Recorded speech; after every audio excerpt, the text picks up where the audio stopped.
आज हम SBI net banking के बारे में बात करने वाले हैं कि एसबीआई की जो नेट बैंकिंग है वो कैसे काम करती है और कैसे हमको नेट बैंकिंग के लिए यूज़र आईडी और पासवर्ड बनाना है, कैसे प्रोफाइल पासवर्ड बनाना है। तो वो पूरी वीडियो आज डिटेल में हम समझाएंगे, तो वीडियो एंड तक ज़रूर देखना। तो देखिए, सबसे पहले आपको सर्च करना है अपने ब्राउज़र में। सर्च करना है आपको SBI net banking. SBI net banking जैसे ही आप सर्च करते हैं, और यही प्रोसेस आपके मोबाइल में भी रहेगी। जैसे ही आप एसबीआई यहाँ पे मोबाइल में लिखते हैं तो नीचे एसबीआई नेट बैंकिंग आपको दिख रहा होगा, ये वाला। यहाँ पर आप जैसे ही क्लिक करते हैं तो अगले पेज पे हम जाएंगे। और अगले पेज पे देखिए, यहाँ पे तो आएगा आपके सामने स्टेट बैंक ऑफ इंडिया, और यहाँ पे नीचे आएगा कंटिन्यू टू लॉग इन। यहाँ पे आप क्लिक कर सकते हैं और इधर आपको वही डेस्कटॉप साइट पे जाना है और फिर आपको यहाँ से लॉगिन करना है। तो डेस्कटॉप साइट पे जाएंगे तो आपके सामने कुछ इस प्रकार से दिखाई देगा, और यहाँ पर भी आपको यही दिख रहा है कंटिन्यू टू लॉगिन वाला, स्टेट बैंक ऑफ इंडिया। यहाँ पर इतने सारे ऑप्शन आ रहे हैं, कोई से भी करोगे तो आपको स्टेट बैंक ऑफ इंडिया का साइट है वो दिख जाएगा। उसके बाद में इस प्रकार का इंटरफेस आएगा जिसमें आपको पर्सनल बैंकिंग पे लॉगिन करना है या कॉर्पोरेट बैंकिंग पे लॉगिन करना, ये आपको डिसाइड करना है। मैं अभी आपको पर्सनल बैंकिंग पे बता रहा हूँ क्योंकि ज़्यादातर यूज़र है वो पर्सनल बैंकिंग वाले ही होते हैं।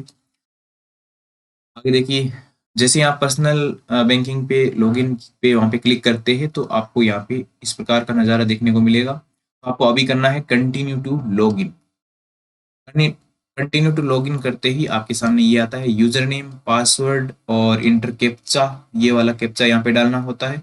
तो यूजर नेम और पासवर्ड अगर आपके पास में ऑलरेडी है तो यहाँ से आप डाल सकते हैं और लॉगिन यहाँ से कर सकते हैं। अदरवाइज आप न्यू यूजर या रजिस्ट्रेशन ईयर या एक्टिव, है ना, तो इस पे आप क्लिक कर सकते हैं। तो हम यहाँ पे क्लिक करेंगे क्योंकि हम एकदम न्यू यूजर है।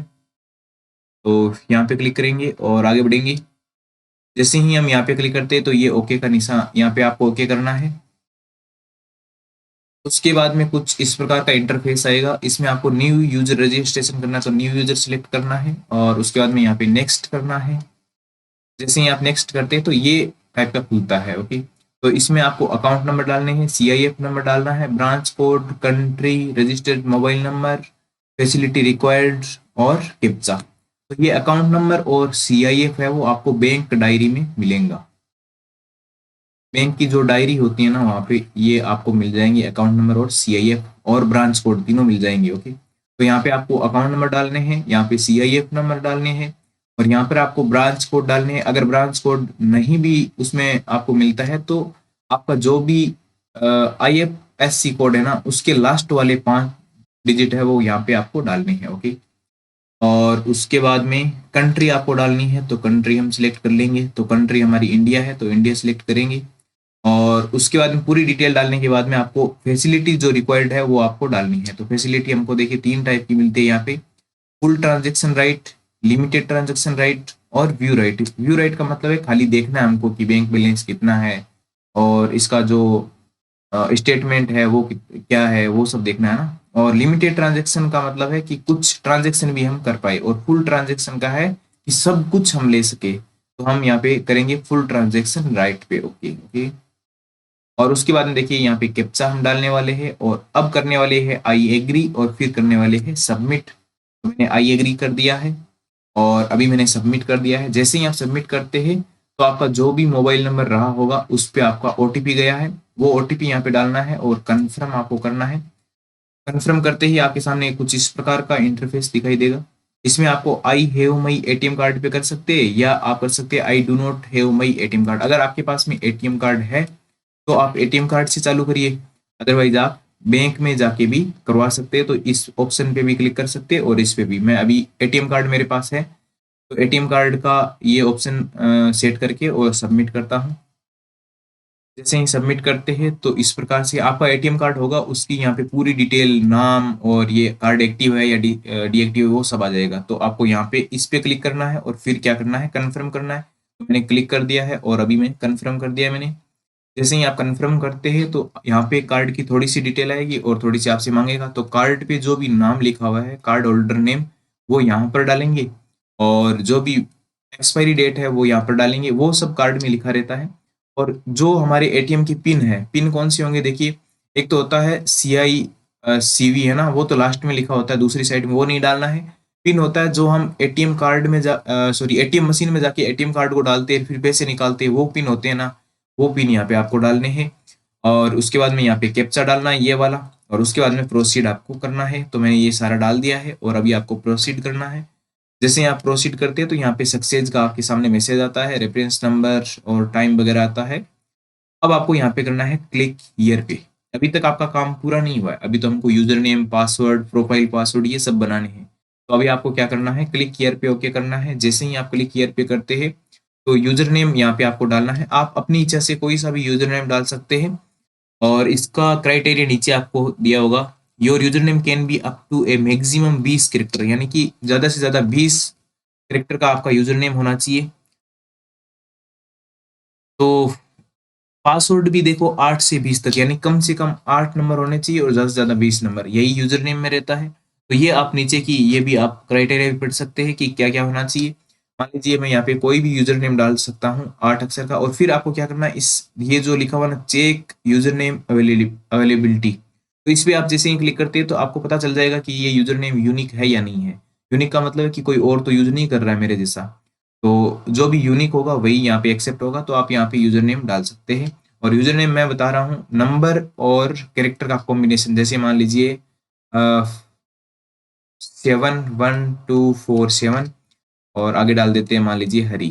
तो इस प्रकार से कुछ यूजर नेम आप डाल सकते हैं, और उसके बाद में पासवर्ड आपको डालने हैं। तो ये जैसे ही यूजर नेम होगा उसके बाद में ये एक्सेप्ट करना है, और ये आपका पासवर्ड वाला ऑप्शन है वो खुल जाएगा।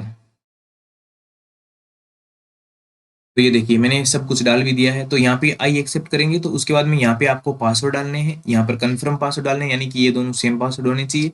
उसके बाद में आपको करना है सबमिट। जैसे ही आप सबमिट करते हैं तो आपके सामने आ जाएगा successfully registered for internet banking. और अभी आपको क्या करना है, फिर से यहाँ पे देखिए इसको क्लोज आप जैसे ही करोगे तो आपको ये साइट आपकी वापस खुल जाएगी, या तो ये खुलेगी या ये खुलेगी। तो ये खुलती है तो आप कंटिन्यू टू लॉगिन करिए, अदरवाइज आप यहाँ पर आ जाएगी। यहाँ पर आते ही आपको यूजर नेम जो हमने अभी क्रिएट किया था वो डालना है और पासवर्ड डालना है। फिर ये जो कैप्चा आ रहा है वो यहाँ पर डालना है, और फिर आपको लॉगिन करना है।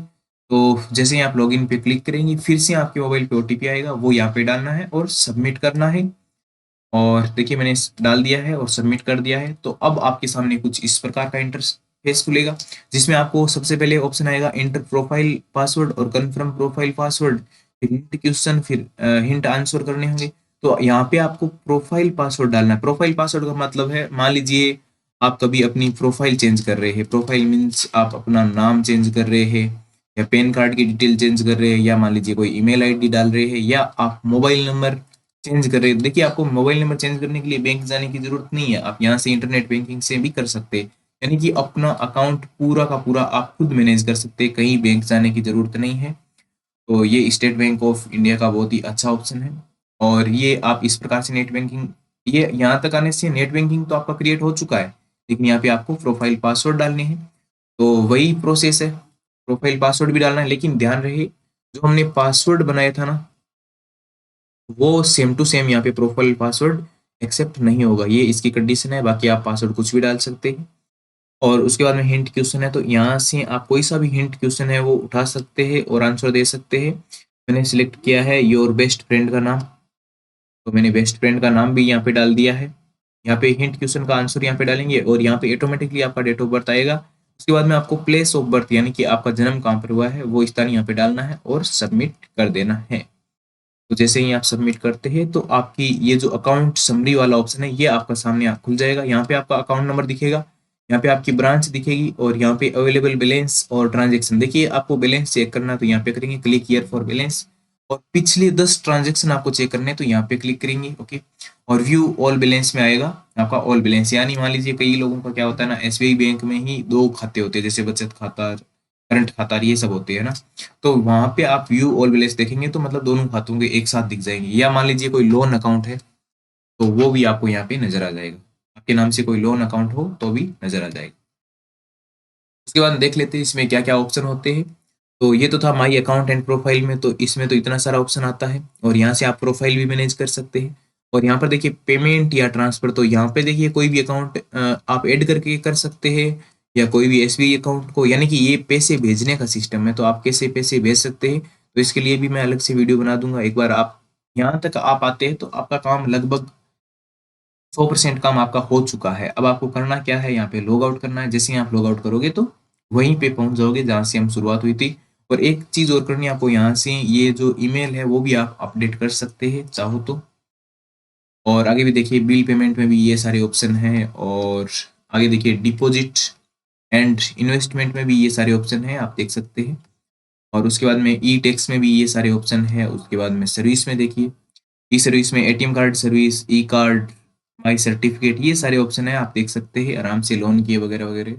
और उसके बाद में है रिक्वेस्ट एंड इंक्वायरीज में भी ये सारे ऑप्शन हैं। और फिर यूजफुल लिंक्स में है। और उसके बाद में देखिए, अब देखिए मैं एक इंपॉर्टेंट चीज और बता देता हूँ। या फिर देखिए ये प्रोफाइल वाला जो सेक्शन है ना, इसमें देखिए add and manage beneficiary. Beneficiary का मतलब है कि आप कहीं भी मान लीजिए ये ऐड कर देते हैं ना, फिर आपको पेमेंट ट्रांसफर करना है तो आप हाथों हाथ पेमेंट ट्रांसफर कर सकते हैं। उसमें अकाउंट नंबर और अगर आप डिटेल वगैरह नहीं डालनी होती है। और माई प्रोफाइल में जाएंगे तो यहाँ पे आपकी प्रोफाइल दिखेगी। और सेट अकाउंट निकनेम में जा सकते हैं, चेंज पासवर्ड यहाँ से कर सकते हैं, मैनेज आईपीओ अकाउंट कर सकते हैं, डिफाइन लिमिट कर सकते हैं, हाई सिक्योरिटी ऑप्शंस यहाँ से डाल सकते हैं। तो इस प्रकार से आपका जो ये नेट बैंकिंग है वो बन बन जाता है। ओके, तो ये वीडियो कैसा लगा आप सभी को? और जिनको भी एसबीआई का, जिनके भी अकाउंट है एसबीआई में, स्टेट बैंक ऑफ इंडिया में, तो उन सबको ये वीडियो भेजिए ताकि वो भी ये जो इंटरनेट बैंकिंग है इसका लुत्फ उठा सके। और आजकल हर जगह पर इंटरनेट बैंकिंग यूज हो रहा है, इसलिए इंटरनेट बैंकिंग हर इंसान के पास होना चाहिए। क्योंकि यहाँ से देखिए सबसे बड़ी बात यह है कि आप यहाँ से ई स्टेटमेंट निकाल सकते हैं। बहुत सारे लोग हैं कि अकाउंट का जो स्टेटमेंट है, यानी कि पिछले जो ट्रांजेक्शन हमको देखने हैं कि क्या क्या कैसे मेरे पैसे कट गए, है ना, कभी कभी कंफ्यूज होता है। तो वो कंफ्यूजन दूर करने के लिए आप यहाँ से सीधा आप अकाउंट स्टेटमेंट निकाल सकते हैं बिना बैंक जाए। तो मतलब आपका जो अकाउंट है वो बिना बैंक, आपके पास खुद बैंक चल के आ गया। इंटरनेट बैंकिंग का मतलब यही है। ठीक, तो कोई भी डाउट या कुछ भी हो तो आप कमेंट करके पूछ सकते हैं। तो इसमें चैनल को सब्सक्राइब करिए, लाइक करिए, शेयर करिए। ओके दोस्तों, थैंक यू।